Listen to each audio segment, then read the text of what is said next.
Oui, c'est le même sujet à Toulouse et à Paris. Au départ, c'était une plaisanterie entre associés, et puis finalement, on s'est rendu compte qu'il y avait quand même des choses médicales à en dire. Euh, Always on Friday, vous savez tous que l'incidence des cancers augmente et que donc les patients vieillissent, l'amélioration des traitements fait qu'on va être confronté à des évolutions qu'on ne voyait peut-être pas venir il y a une vingtaine d'années, et donc traiter de plus en plus de métastases. Je ne reviens pas sur l'article fondateur de Patchell qui a remis au goût du jour la chirurgie dans les métastases rachidiennes et cérébrales d'ailleurs pour les neurochirurgiens. Il y a 20 ans, Portmans, qui maintenant travaille à Paris, avait publié un appel dans Acta Oncologica qui était Always on Friday. Et c'était un radiothérapeute. Ils avaient déjà des urgences le vendredi après-midi. Et il y a 20 ans aussi, Galasco, un orthopédiste anglais, avait fait un constat de désespoir sur l'éducation à la prise en charge de l'instabilité secondaire aux métastases, donc avec des conséquences douloureuses et neurologiques. On avait raté l'éducation de nos correspondants. Il y avait trop de patients qui arrivaient trop tard, avec des conséquences catastrophiques. En France, il y a 2 milliards d'euros pour un plan cancer, dont un des objectifs est de réduire les inégalités au niveau du délai de prise en charge. Donc j'ai voulu me pencher sur l'activité des CEDRE. J'ai pris toutes les métastases, ça fait 250 patients entre janvier 2008 et décembre 2017, c'est encore une période de 10 ans. Notre institution fait 45% de l'activité rachis case mixte complète de toute la région. On n'a pas de RCP métarachidienne dédiée, il n'y en a pas à Toulouse, il y a une RCP osseuse, sauf erreur. Donc 104 femmes et 4 hommes, je vais aller assez vite sur tout ce qui est démographie, parce que ce n'est pas forcément ce qui est le plus intéressant, mais ça représente globalement une démographie de métastases classique, avec une métastase révélatrice dans 44% des cas, un Karnofsky à 75. L'origine du recrutement était des CEDRE dans 15% des cas, et dans plus de la moitié des services d'oncologie de toute la région, privée et publique, puisqu'on reçoit les urgences aux CEDRE. Essentiellement des localisations, 60% des localisations thoraciques, comme toujours dans la littérature. Il y avait quand même 41% des patients qui avaient un déficit neurologique à l'admission, urgence ou consultation, et puis 23% des patients qui étaient non ambulatoires, vous voyez, avec un Frankel A, B ou C. Il y avait 35% des patients qui avaient des symptômes depuis plus d'un mois avant le premier contact avec un chirurgien. 43% des patients étaient prévus de façon élective et 57% en urgence. J'ai pris tout le groupe et vous voyez que cette tendance à être transmis en urgence augmente avec le temps. Ce n'est pas forcément un bon signe. Pas tellement surprenant, ceux qui arrivent en urgence sont significativement plus graves que tous les autres en termes de déficit neurologique, de score prédictif, de délai entre l'admission et la chirurgie, on les opère plus vite, d'une chirurgie moins sophistiquée, puisqu'on agit parfois dans l'urgence la nuit avec des chirurgiens qui ne connaissent pas le dossier du malade, on ne sait pas s'il a pris des drogues à risque très peu avant, parce qu'on n'a pas toujours le dossier disponible. La DMS était plus longue pour ces patients en urgence, plus de complications, pas de complications plus importantes, mais une évolution qui était franchement dégradée. Et j'ai splitté cette période, encore une fois, en 2 périodes de 5 ans, et il n'y a pas eu de changement sur ce pattern. C'est pas tellement une surprise que les mecs qui arrivent en urgence, ils soient moins bien. C'est une évidence. C'est juste le problème que ça n'a pas changé en 5 ans, et qu'on n'a pas, avec tout l'argent qu'on y met, avec tous les contacts qu'on fait, avec tout ce qui se publie, on n'a pas réussi à changer ce pattern pré-chirurgical, on va dire. Et c'est ça un des messages de ce travail. Encore une fois, c'est un peu ça le désespoir. 42% des urgences, les 142 patients, arrivent un vendredi au CEDRE. Et ça n'a pas changé encore si on split en 2 périodes. Alors, le vendredi, c'est un petit produit d'appel.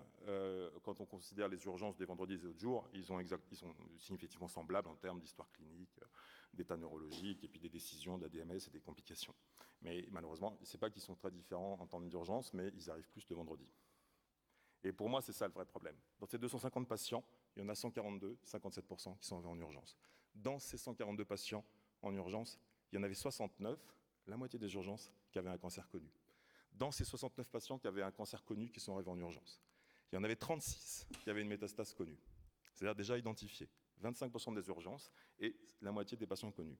Et dans ces patients arrivés en urgence, qui avaient un cancer connu et une métastase connue dans leur histoire, il y en a 24 cas qui arrivent avec un Frankel inférieur à eux. C'est-à-dire que c'est des gens qui avaient une métastase, suivis, tous avaient eu un avis dans une RCP, avaient vu leur urologue ou leur oncologue ou leur pneumologue, du problème des RCP, et aucun avis chirurgical n'avait été demandé. Ouais, on contrôle dans 3 mois, ou on va faire une radiothérapie, tu sais quoi.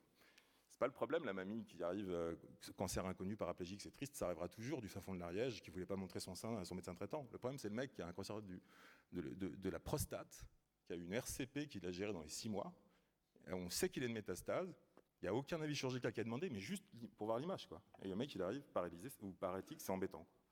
Et c'est ça, pour moi, c'est cette cascade qu'on pourrait optimiser en communiquant avec les oncologues, même si ça ne les intéresse pas beaucoup. Ça n'a pas changé, encore une fois, entre les deux périodes. J'ai fait splitter. Ce groupe bleu, là, c'est les patients qui arrivent avec un cancer connu, métastase connue, en urgence et avec un déficit. Et on en a même plus significativement dans la période la plus récente. Bon, là, j'ai l'impression d'envoyer des fions aux oncologues ou à nos correspondants, mais il faut aussi regarder ce qu'on fait chez nous. Hein. On est 6 neurochirurgiens au CEDRE. Et ça, c'est le case mix qui arrive en urgence. On a tous à peu près le même genre de patients. Ce que vous voyez en bleu clair, c'est de la chirurgie avec implant, quel qu'il soit. Ce que vous voyez en bleu foncé, c'est de la pure décompression, de la bonne vieille laminectomie neurochirurgicale du vendredi après-midi. Le docteur A fait 72% de chirurgie avec implant.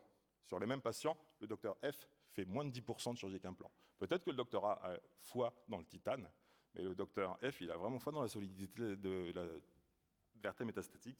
Et je pense que nous avons aussi un travail de hétérogénéité, de connaissances à faire. C'est pas facile à faire en urgence. Quand on voit arriver un patient, on ne sait pas si quelques jours avant, il a eu une drogue qui lui a flingué les plaquettes. On n'a pas d'idée sur son espérance de vie. L'interne de oncologie qu'on a eu est incapable de nous donner des informations, si ce n'est qu'il est 15 jours dans le service et que le vendredi matin, qu'il ne bouge plus. Et on est obligé de prendre des décisions. Et en fonction de sa vie personnelle, on prend des décisions très hétérogènes. Et on a aussi un travail à faire sur nous-mêmes pour assurer à ces patients contrôle de la douleur, contrôle neurologique, même si leur espérance de vie est faible. Donc, hypothèse sur les délais de transfert, j'ai à peu près les mêmes que Guillaume. Déjà, parfois, il y a la volonté du patient et de ses proches, la décision du médecin généraliste ou des spécialistes référents, un examen clinique suboptimal. Peut-être qu'on devrait tout simplement expliquer à des internes d'oncologie qu'on peut utiliser un marteau à réflexe et une épingle à nourrice pour faire un Babinski. Il y a un biais organisationnel, le mec qui fait la visite le vendredi. Oui, je termine. J'ai 1 minute 25 ? Non, j'ai dépassé.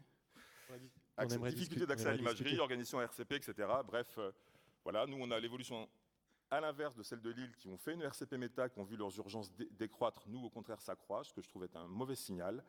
Et puis 12 ans plus tard, l'appel de Portman est à maintenir. Always on Friday, effectivement pour nous, avec donc, ces 4 captures d'écran, des choses qui me font du souci, ce pic, cette documentation des urgences, ces patients identifiés qui arrivent avec un déficit neurologique, et nous-mêmes qui sommes très hétérogènes dans nos prises en charge. Je vous remercie.